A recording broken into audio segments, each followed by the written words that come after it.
Hi, it's Hazel, and welcome to my channel, Hazel and Aka Design. This is going to be the first of at least 2 haul videos, and I have my camera set higher than normal because many of the books that I'll be showing you are oversized. But before I get to the books, I just wanted to show you a few miscellaneous craft supplies that I picked up and that once I show you, I can get them put away. It's March 22nd, Saturday, as I'm taping this. Not quite sure when I'll schedule this first haul video. I have to say I have been kept busy learning some new stuff, watching all the videos in the Masterboard Madness collab that I'm hosting through the month of March. Today is Thumbprint Creations by Carrie, and she's turning it into a series, a mini series of masterboards, and so I hope you check all of those things out. Now, in the comments on one of the videos that she's posting today, I've just asked her to, go in and edit and add the hashtag Masterboard Madness, because of course, even though I'm creating a playlist on my channel, it would be easier for people to find everyone if, they were using the hashtag. Anyway, enough about that. So I thought this was a really cute little tin. And of course, like so much of today's stuff, I just realized that this cover is metal, but this base is plastic. Anyway, that doesn't take away from the cuteness factor. You know what? I bet you that that's Sandy and Jim, and maybe the very first sheep that they ever rescued. I don't know. Could very well be. Anyway, inside, this is not old. Inside are these corsage pins. So every so often, a person needs a pin this long. And anyway, just a cute way to store them.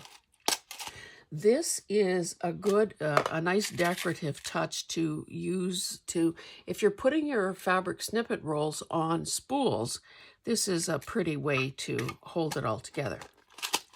If only we could just use something like a pin to hold it all together. Anyway, this purchase is from Dollarama, and it is very clearly a monkey see, monkey do. What the heck is that? Oh, there's still those little clear circles on here.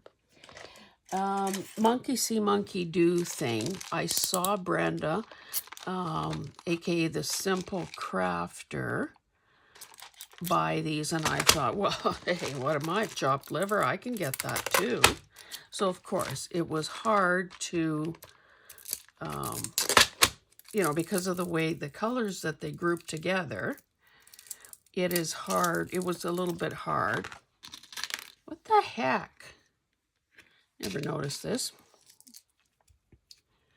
To decide on which ones to buy and which ones to leave behind. But anyway, the packaging said that these are ceramic,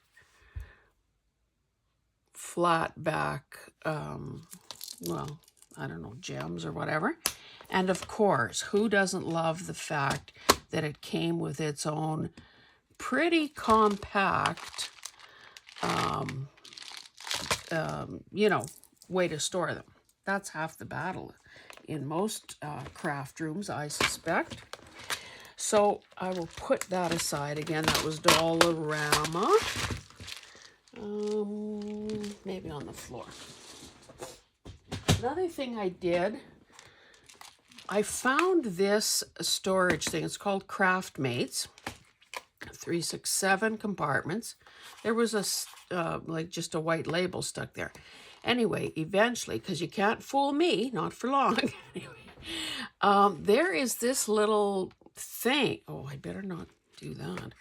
This little thing on the end here, I figured out that if I push that, it unlocks these little doors. Okay, yes. Which is kind of cool because then it obviously prevents some accidents. So these two came from Dollarama, and they are iridescent little flowers in different colorways. And of course, there's a hole in the middle. So if I use these in slow stitching, or I guess anywhere else, just glue them down. It's also a great opportunity to add a center to the flower and just glue a small bead there. So kind of getting rid of two things in one. So green, blue, pink, purple, orangey yellow, and just white iridescent. Now, one thing, too bad I didn't think of that before I started this. Another thing that I invested in, because of course it's not spending money, it's an investment. Where the heck did I, oh, there they are. Were several packages of these iridescent butterflies. Dollarama, $1.25. So you can see there are mucho ones of those. Now, I'm going to obviously have to find, okay, this is the package that I opened because I've already used some of these blue ones. So I'll just reduce some of the glare and show you what these are like. So where the little body is, there are two holes. So that's what I use to stitch these things down. And they're very flat, so they're not adding any bulk. And because they're iridescent, they are catching the light and, you know, just adding some sparkle and glitz to the thing that I sewed it onto, which I will be showing you in an upcoming video. So again, white iridescent, purple, blue, and this, again, orangey yellow. So I need to find a and I'm sure I probably have it because I like to sometimes buy the oversized pill minders. Mind you, there are a fair number in here. So anyway, I will be looking for a solution to do it like this because this is easy and visible. Okay, that may be it for, oh no. I picked this up, paid 50 cents. Now these are Crate and Barrel 24 paper straws. Now, I don't know, maybe some are missing, I don't know. Anyway, I just thought it was a really cool pattern. Haven't figured out what to do with them yet, but I will. Because, you know, if it's paper and it's lovely and it's affordable, chances are it's coming home with me. Oh, I also bought a vintage bingo kit, bingo, you know, game. And it's got this, and these are just, you know, lightweight cardboard. The bingo numbers as well as the teal colored circles to mark, you know, to mark your card. Oh, and I guess I probably put the bingo cards themselves away already. So, oh, I also bought this. This would have been Dollarama as well. So these are fairly, well, I mean, maybe they're less than a quarter of an inch high. These pink roses. So, excuse me. Let's get started on the books. I guess if I have missed any miscellaneous craft type items, I will catch you up on the next round. I have a number of videos that need doing because I've been, you know, obviously busy and surrounding myself with projects that are in various stages of completion. But let's talk books, because isn't that our favorite thing? Oh, and I should, mind you, I can use my grid here. So this book is 4.5 by 3, 6, 7.5. Oxford, the Pocket World Atlas. Now, we know that there is no shortage in the world of atlases and map pages and so on. What I liked about this is, of course, the index. I love putting napkins over pages like that. And I suppose half the book is index. But these cute little maps. Oh, I should look at this. My daughter and her friends are going to Argentina. Is Argentina along the... It might be this skinny little country on the west coast of... Oh, right here. Argentina. Obviously, still worry about kids. Oh, here's a better place. Oh, no, that's Chile. Okay, Argentina is a bigger country. Okay, good. You know, some of these things a person hasn't thought about since geography in school. And then you have somebody like that evil Putin who is trying to redraw boundaries.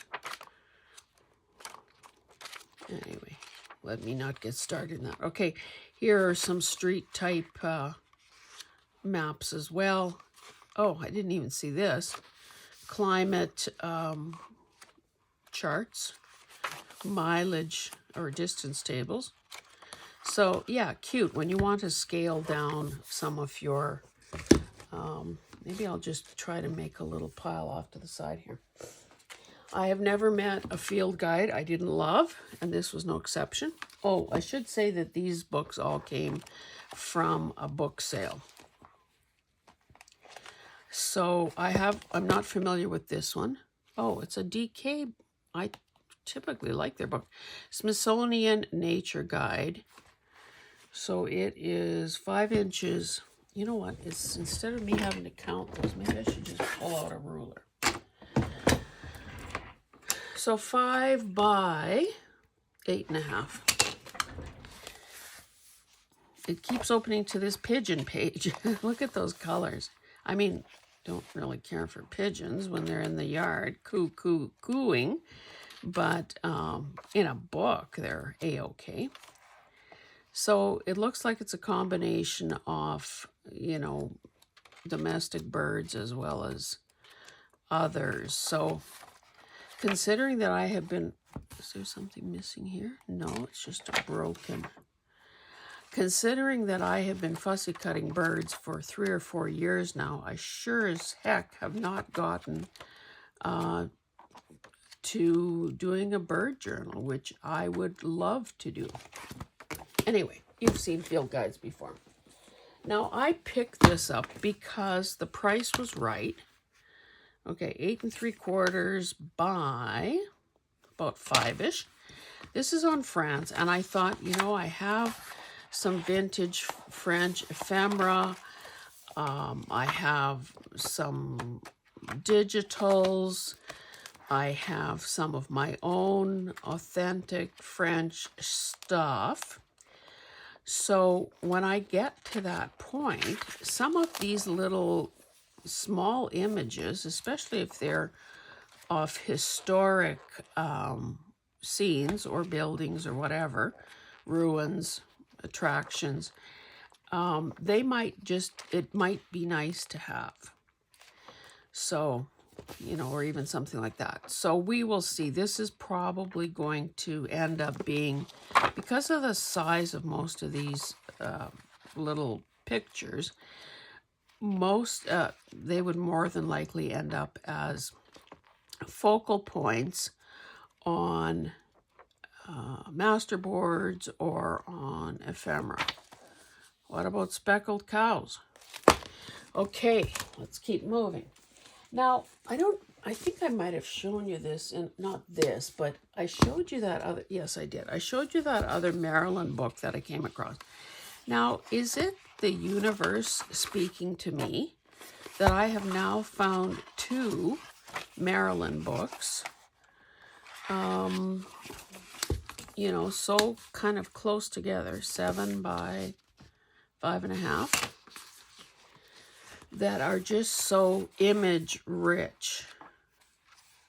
Oh, and I guess there are quotes as well. And so those kinds of things may be, you know, good to intersperse.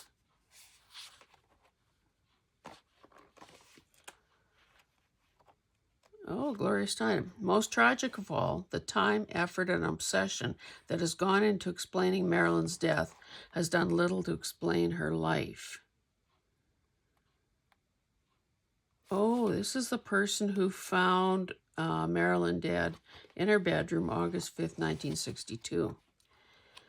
I don't even remember the story about, I mean, obviously, at the time, I would have been a pipsqueak. I don't even remember how she died. If it was it a drug overdose or... Anyway, it doesn't matter. Obviously, she died too young. So again, lots of opportunities for using those pages. And then in a similar vein, I found this one. It says Sydney Street Directory. So of course, Sydney is in... Oh, that's kind of a cool thing that this is... It's so brittle. Has obviously...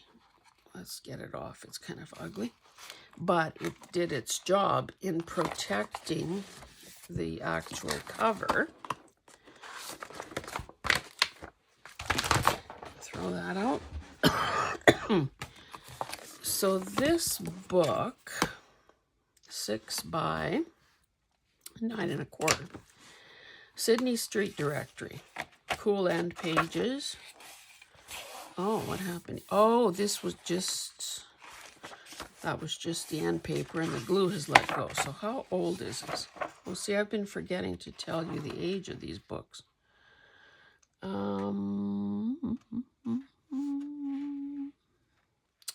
Well, it says it's copyright, but it doesn't say what year.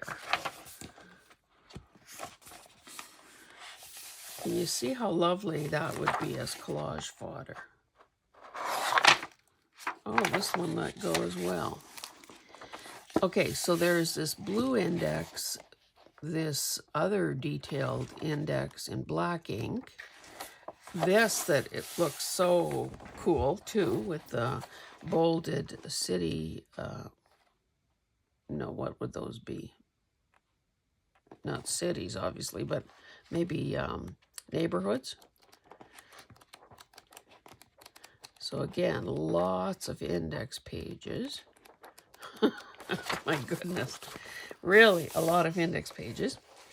And then look at some of these maps. And this is not sewn in. So it would be cool if a person could have, yeah, I'm pretty sure. Well, or let's just be sure about that. Oh, no, it is sewn in, so that's great.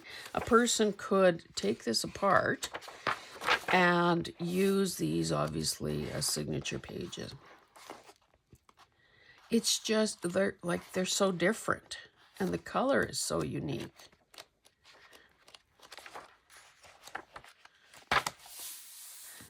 You know, this was obviously a more populated part of the city, so little more interest to some pages than others, but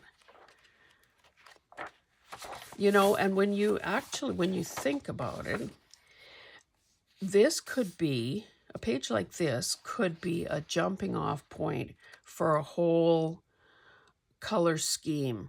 So if you like the look of this, if you like the blue, the yellow, and the green, which why wouldn't you, an analogous color scheme like that, it can, you know, for sometimes I think people feel like they don't have a good eye for color. Well, get your clues from nature, from a piece of fabric that you love, from, you know, a layout, wallpaper, clothing.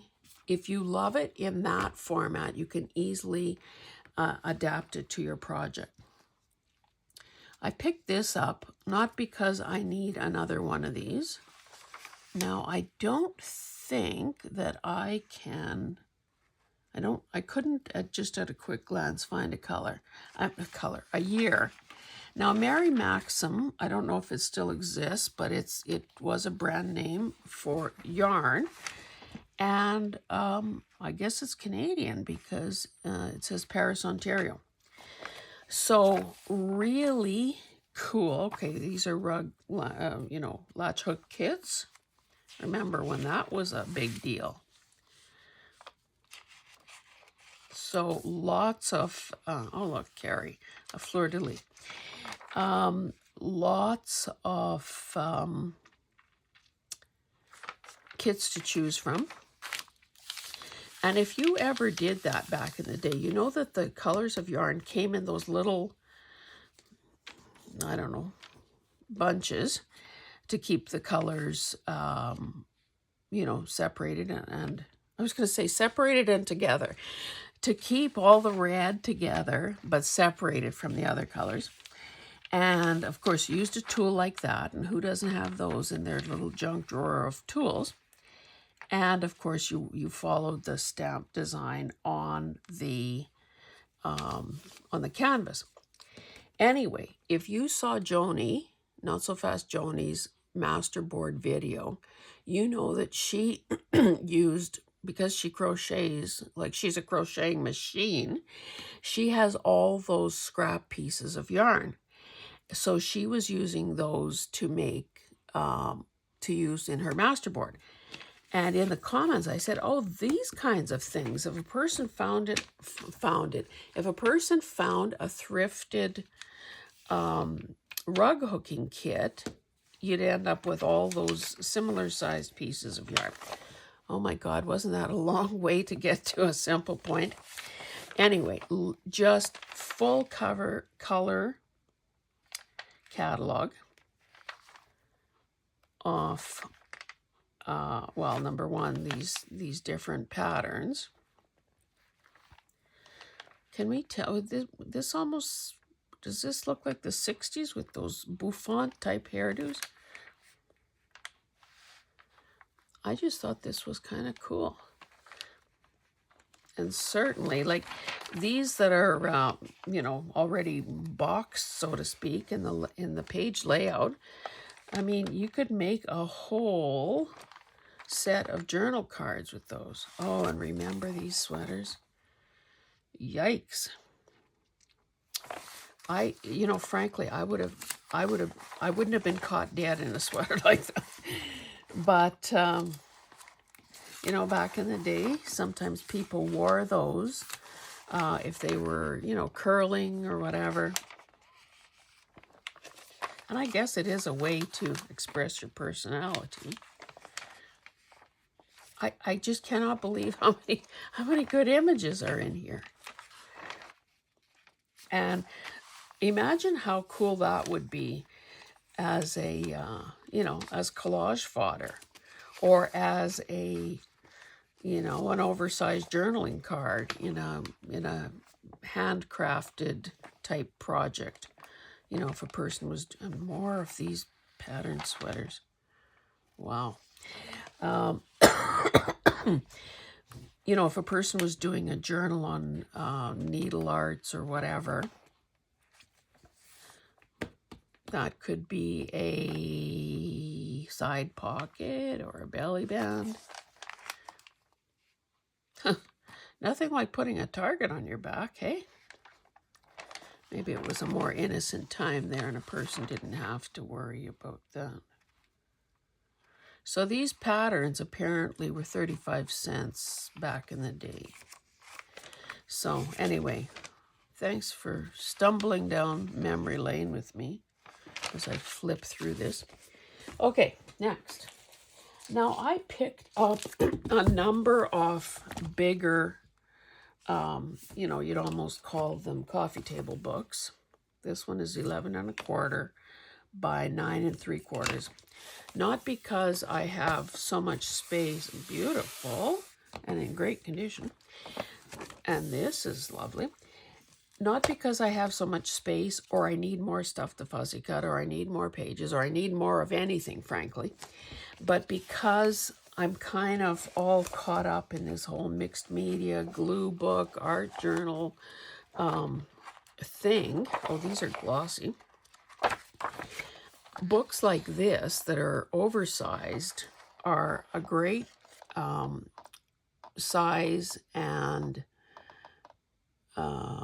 place to store masterboards. And I've shown you some of mine in the past. Now, well, let's find a page maybe with more imagery. See, when it flips open to something like this, you think to yourself, well, of course I must have this book. Of course. Is there any doubt? And of course, a page like that could be removed, because even if I did want to use this as a glue book or an art journal, you know, some of the pages have to come out or be glued together or something to make space, as well as, you know, sort of get the pages more robust. Of course, it wouldn't be hard. This is sewn in as well, so that's good. So if we were altering this, this is lovely too. If we were altering this book, let's find the center of a signature. One of the ways to make some space, oh, right here. Okay, so this is the center of a signature. So you could very gingerly, without breaking the threads, you know, so, well, why don't I just do it? This is a little detour I wasn't expecting to take.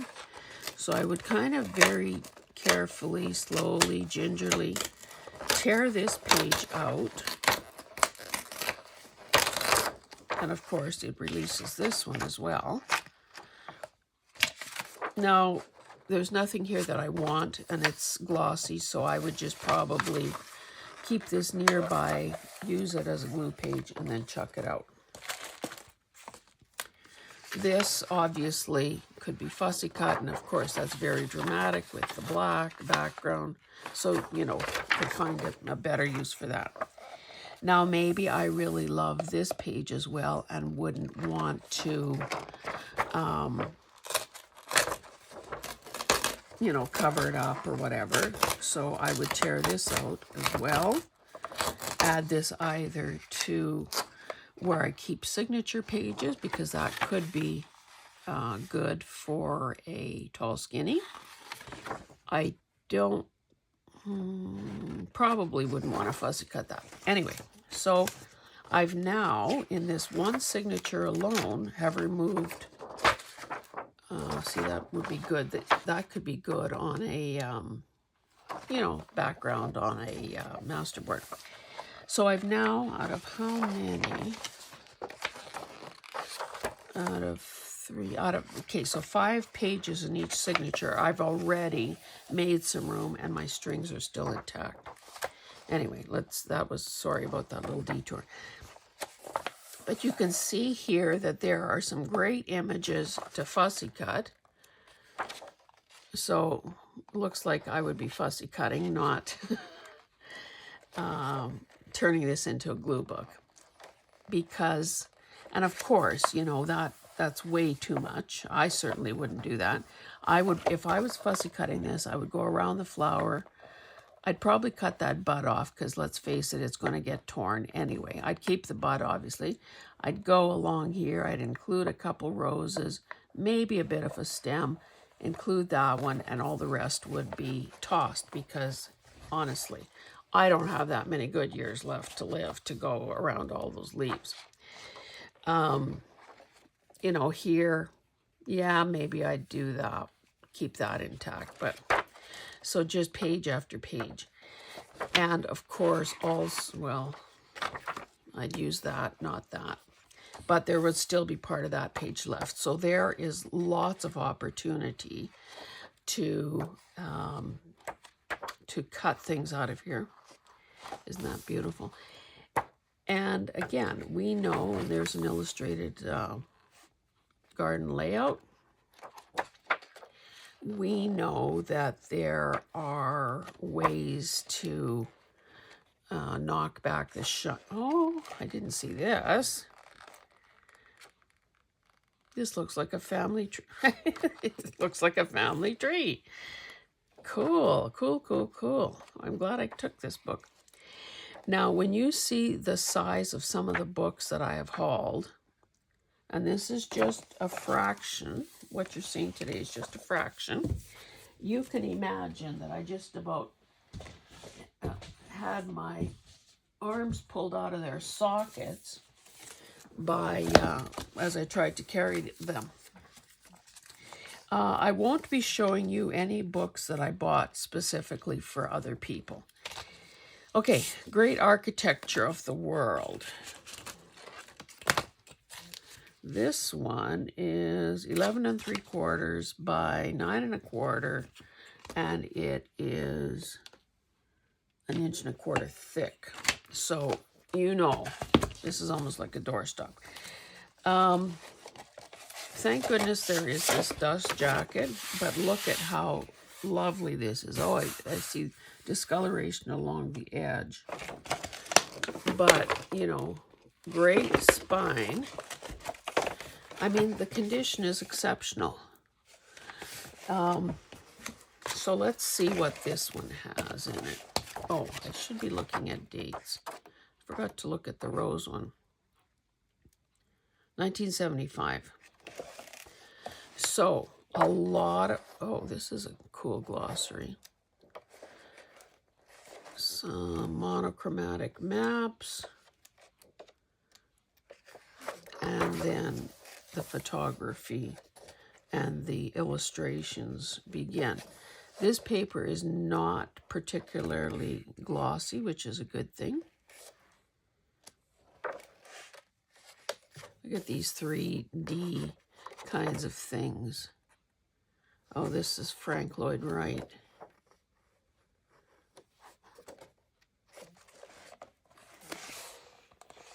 This has that old book smell, which, you know, sometimes is better than others.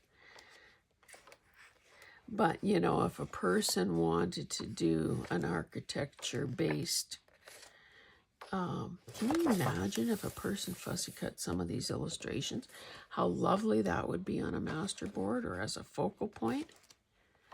Honestly, do I have master brains on the brain or what? Art Nouveau, opera house with sort of this cutaway to show you the interior. Just beautiful. Oh, I should be saying that out of this book haul, some of these books are going to end up in the next live sale that Joni, Not So Fast Joni, and I do. Oh, and we have a guest seller in April, Sandy, aka Wilhelmina. You know, she always has great stuff to sell. And she very graciously offered to be our moderator. And obviously, you know, oh, and this time, well, wonders never cease. I learned StreamYard, Yahoo. It does seem to be a fairly user-friendly platform. Joni and I had a meeting. That was another opportunity for, you know, I have to say, I love this, but I hate that. You know, French Canadians can't pronounce some things. So instead of saying President Putin, they say Poutine. I love that mocking. I mean, it's not deliberate. They just can't say it or choose not to say it. But poutine, if you don't know, is practically a delicacy. It's French fries, gravy, and cheese curd. And if you find someone who does that well, my goodness, it's like you've died and gone to heaven. Anyway, yeah, President Poutine is an evil man.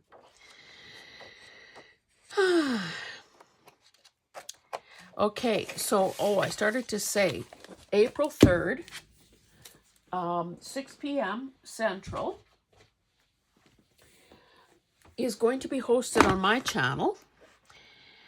Now, God willing, Trump will reverse himself yet again and not impose those global, not just on Canada, but those global tariffs on April 2nd. So what I'm trying to get at here is that there will be a sale on the 3rd. I certainly hope that I will be in a position to participate. But if not, I guess my channel will be hosting the sale anyway. So, you know, obviously we hope that you stop in and check us out. Maybe there could be a few prayers said ahead of time so that, you know, the technology works as it's supposed to. Oh, one other bit of exciting news. I'm going to be taking part in a live craft and chat with Martha Makes Art on Friday, next Friday, which is March 28th, if I'm not mistaken. Let me have a look there. Yeah, March 28th. So I'm looking forward to that. And of course, that's being hosted on Martha's channel. And which means that I just have to show up and be a guest. And I haven't decided yet if I'm going to be doing some mixed media during, you know, the couple of hours live, or if I will be doing slow stitching. But either way, I'm so excited about this because Martha, of course, is very talented and is going to introduce me to some new people on her channel. And, you know, it seems like no pressure. You're just doing what you'd normally do, except you're getting to talk to some like-minded people. So I'm really excited about that. And then, of course, she said that once I know what the heck I'm doing, she didn't say it that way, I'm translating that once I am ready to do lives, that she would love to be a guest on my channel. So, like, hey, it's cross-pollination over and over again. Okay, I only have, counting this one, 4 more, so I guess maybe it's not so bad that I'm going off on these tangents. This one is almost 12.5 by 10. Do I need more music pages? No, I do not. But, now this one is coil bound. So this would be an easy one to remove pages out of, you know, just rip. And look, it's like, it's perfect. This maybe isn't the greatest music page ever, but can you not see this turning into a beautiful art journal? And of course, it would be easy to, as I said, remove pages, just yank them out. There is, you know, already, well, maybe this, let me pick one with more music on it. So this could be the base. It's not glossy. And on pages like this, there is a wee bit of something, you know, a title, a little imagery. Here, there's something else. So I guess a person could either work that into your collage or cover it, whichever is your choice. But essentially, nice big surface to work on. So I was happy about this one as well. And again, so easy to just pull out some pages and of course use them however you wish. Okay, this one is a big one. This one, More Decorating with Flowers, is 12.25 by 10. See, I keep forgetting to tell you the year. Nice. I mean, there is some fading around the edge, but really great condition. Oh, look at this. Considering some of the books that we sometimes pay good money for, that are falling apart, that are broken, that are torn, that are damaged, these are like, have they ever been opened? So again, this would be, and it's not even very, it's not, I wouldn't even call this glossy, to be honest. Images to fussy cut, images to use as the base page for a glue book, images or pages to pull out.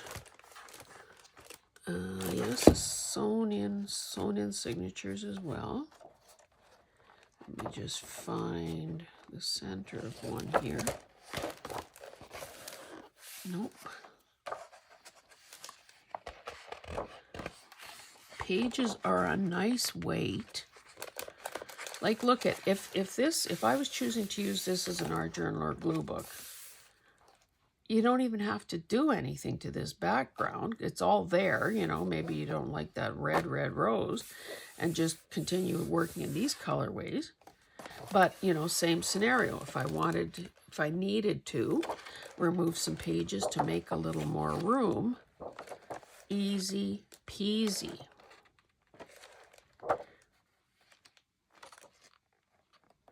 Can you imagine living in a house like this where you've got these little oh, they're saying designs for the holiday season. Yeah, I think gold lame swagging may be a bit much just for a normal Monday. Grape hyacinth.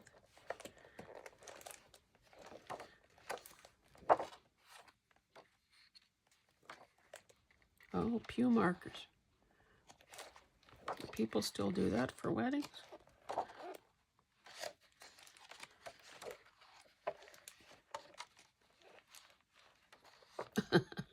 Okay, puffy sleeves. Are we talking the 80s? Oh, 91. Okay.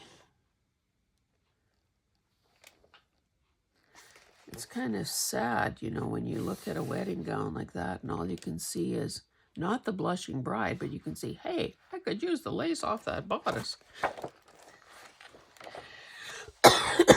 Excuse me.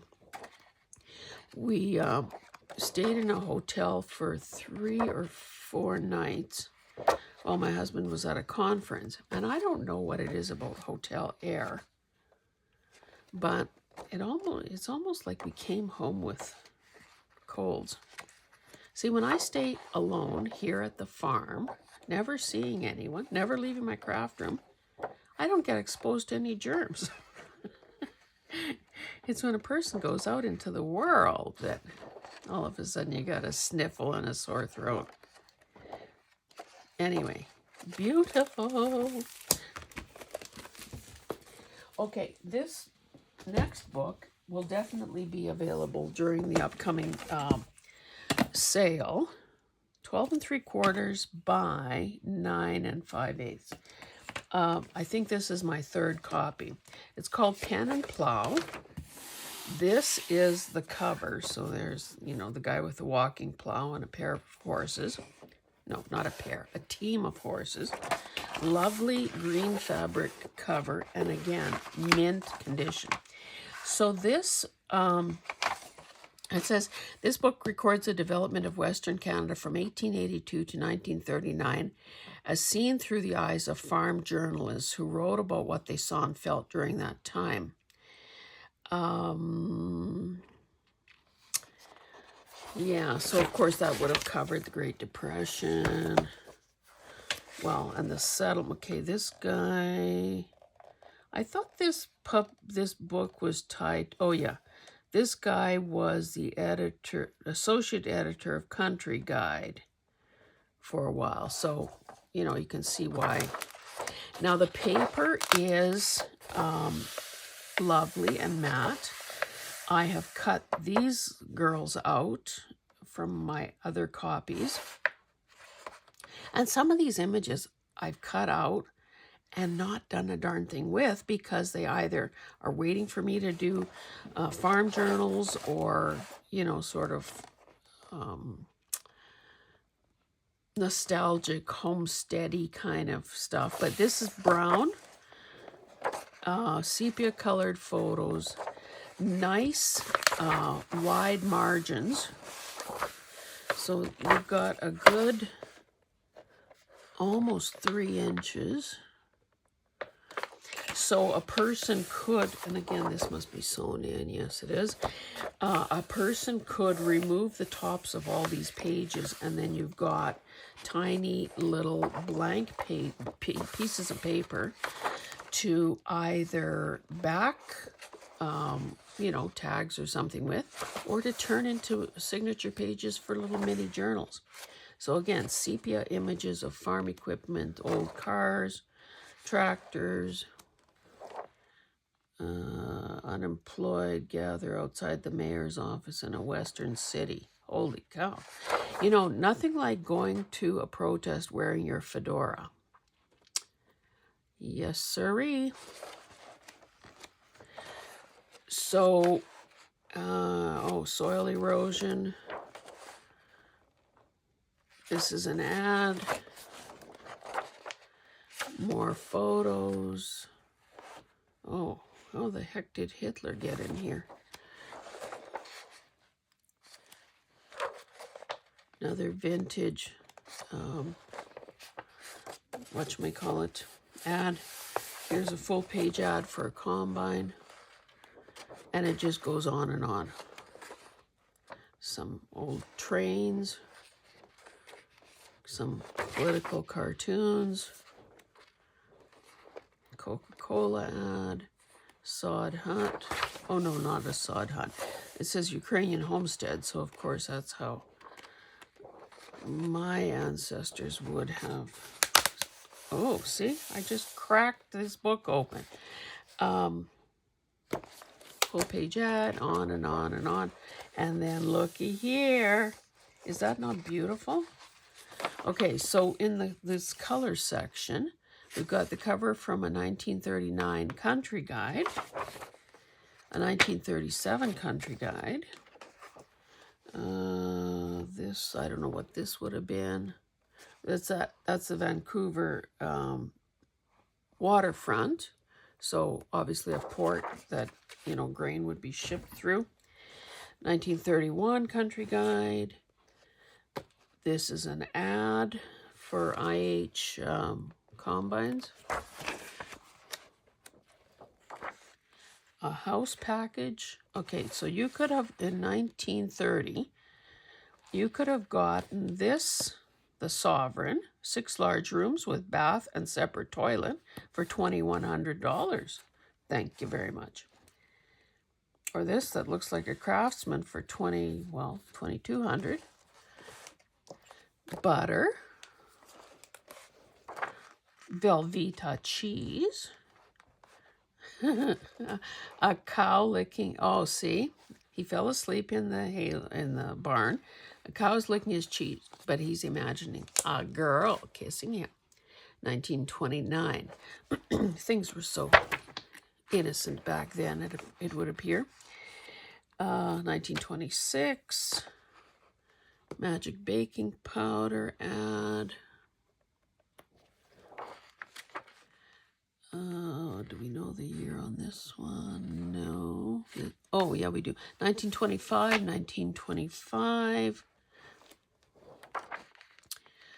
1923.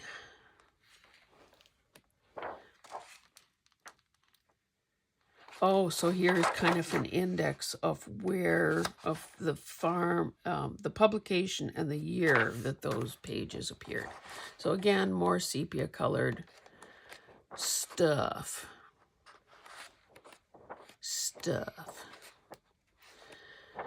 So if a person is interested in, history, farming, vintage ads, this book is incredible. See, I find these kind of repulsive. That, in my mind, that's not what a pig should look like. And certainly when I was a kid and we raised, a few pigs, that ours were cute. 1883.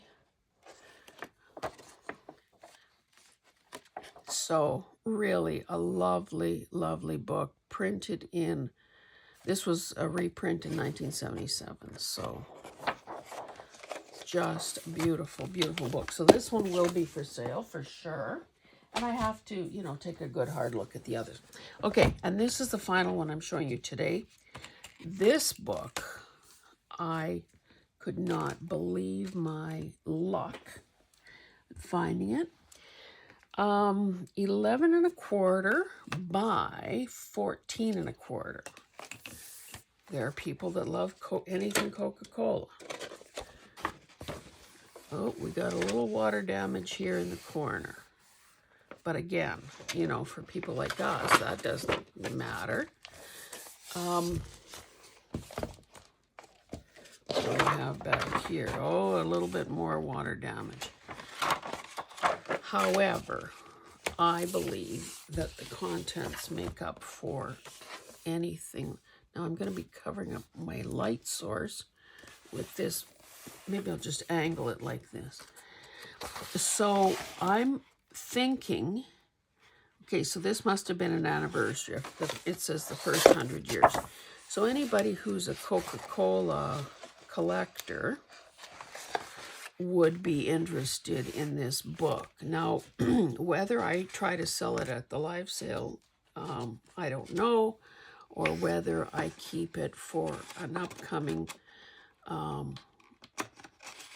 actual book auction that I'll be taking part in. I don't know.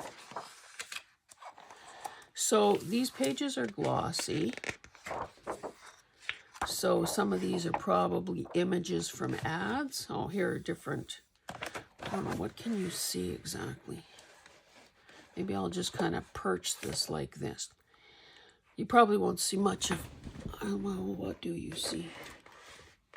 Well, you can only see part of each page, but I'm afraid that will have to do. I don't have anywhere else to go. Different can designs. Oh, you know, those tariffs on steel and aluminum affect anybody who produces anything and puts it in a can. Think about all the beverages, like the craft beer. Do they put craft? Yeah, they put craft beer in cans. And God knows there are a lot of craft beer places. So anyway, this is what this book is all about. Now, I suppose these are cool. Oh, Coke ads in different languages.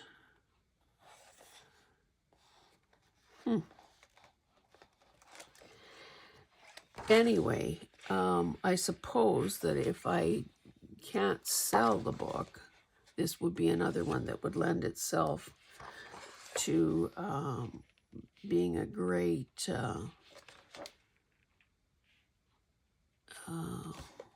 well, Earl almost looks Ukrainian. A great art journal, again, because of the format. And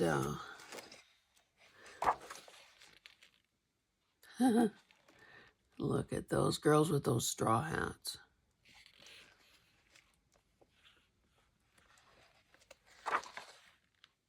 Eddie Fisher. I don't drink pop because that carbonated stuff just doesn't agree with me, and I don't believe in drinking my calories. I want to eat my calories, not drink them. And so, you know, this really doesn't matter that much to me, but you have to admire companies that with staying power and that are so iconic. So isn't she beautiful? I don't know, can you see that? Again, those are my kind of colors. I don't know what language that is, but hey. Wouldn't this book just be awesome for all of these ads? Particularly because I'm going in reverse order here. They're getting older and older as I go that way. It's not really saying what year this is.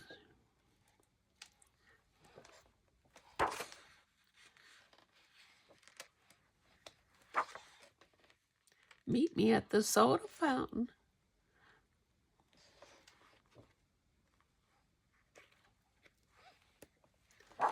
And because I guess this, okay, this is a 1958 ad, it says.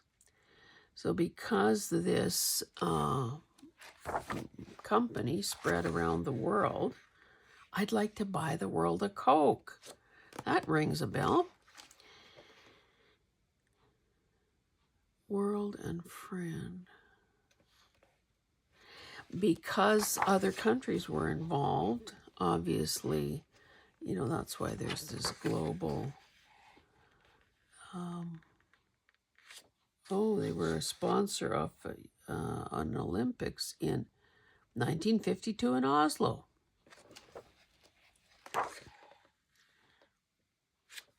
Wouldn't that be cool to cut out? Fussy cut those bottles.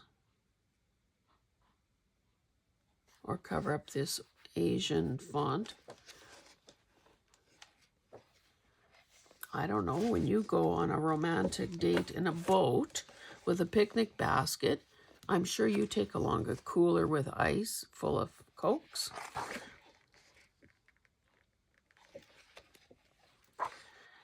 I'm liking this book more and more as I look through it. You know, sometimes you see a book that's for sale and you think, I must have this book. And you're not even really sure why, because you haven't taken the time to look through it. It's like that sort of that IKEA start the car moment. But honestly, there are a lot of images in here that would be so cool. I mean, even just to do a nostalgia, like a 50s type journal. You know, the soda fountain, the jukebox, and the 55 Chevy.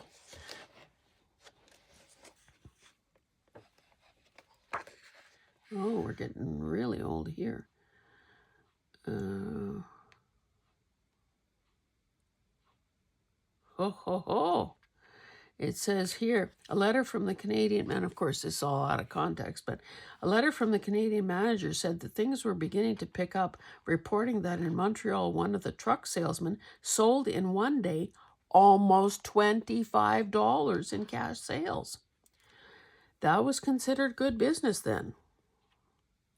Just 20 years later, sales of Coca-Cola in Toronto were equal to those of New York. A year later, sales in Montreal vied with those of New Orleans. So this would be the 20s, I guess.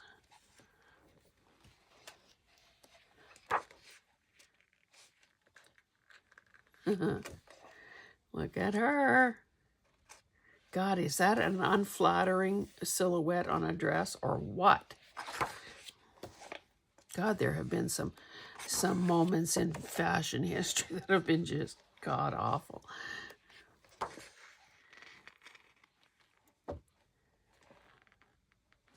Yeah, sorry that I'm kind of slowing down here, but I'm just kind of mesmerized by all these ads.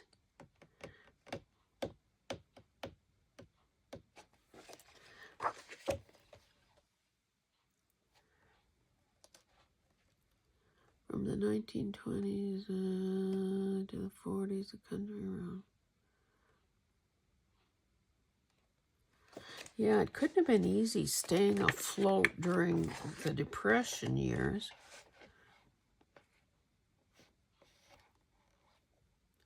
There's a Norman Rockwell. And I don't know who this guy is, but Haddon Sundblom and Frederick Stanley. So some real artists that were doing some of the imagery. Okay, here's another Norman Rockwell. N.C. Wythe.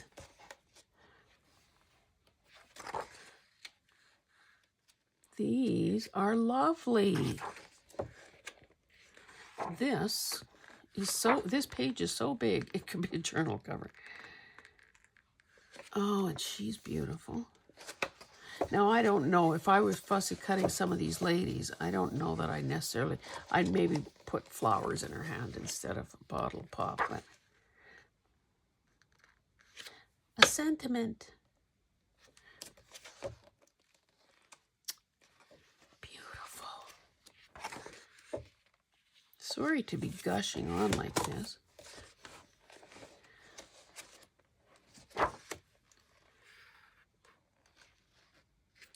Yes, if I was skating, I'd want an ice cold pop.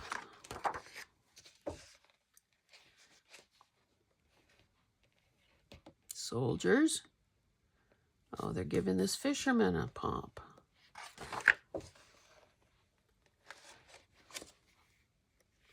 I should have looked, what year is this book anyway? That would give us an indication of when they started business.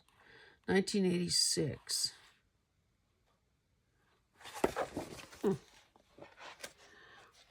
So if it was the 100th anniversary in 1986, you can see why some of these images are so old.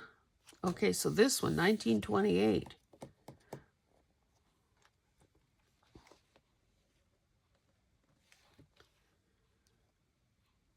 There's so this is Bakersfield, California. So that's a sign. I wonder if that was their building or if that was just a billboard. Coca-Cola, something, something. I can't read that. Oh, Coca-Cola Bottling Company, Bakersfield. Love that. It almost seems like some of the early ads were more clever than what you get today. And look at these women. Oh, these were life-size cutouts, decorated store windows during the first half of the 20th century. Look at, you could be anyone and you're drinking Coke. 6 million drinks a day. Typical leatherheads. Typical letterheads used by early bottlers. 1916, 1912. Huh, looks like it took them a while to get their branding down. Horse and buggy.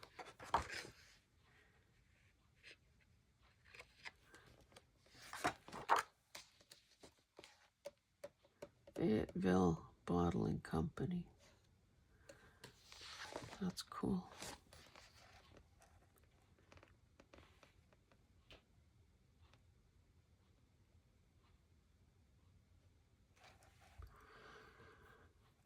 The idea of bottling. Okay, so some guy in Mississippi had been selling Coca-Cola at a soda fountain since 1890 and delivering bottles of flavored soda water to picnics and workplaces.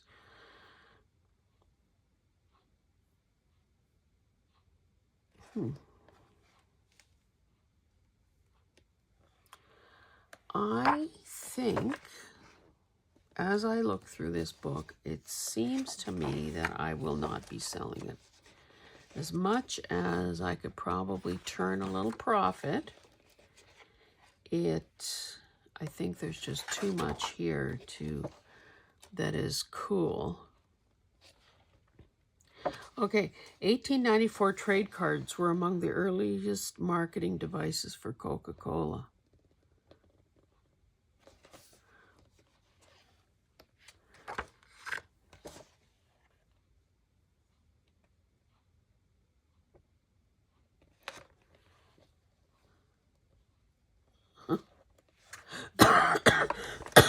Excuse me. 1910. Oh, in 1886 when Coca-Cola was born. Okay, so yeah, they've hung in there, haven't they? These are like ready-made ephemera.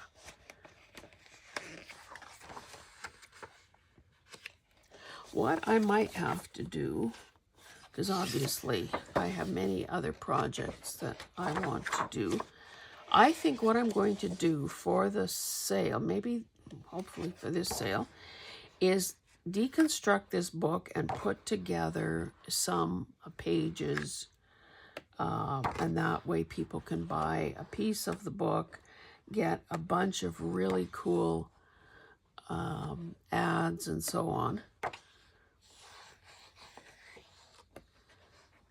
and spread the wealth around.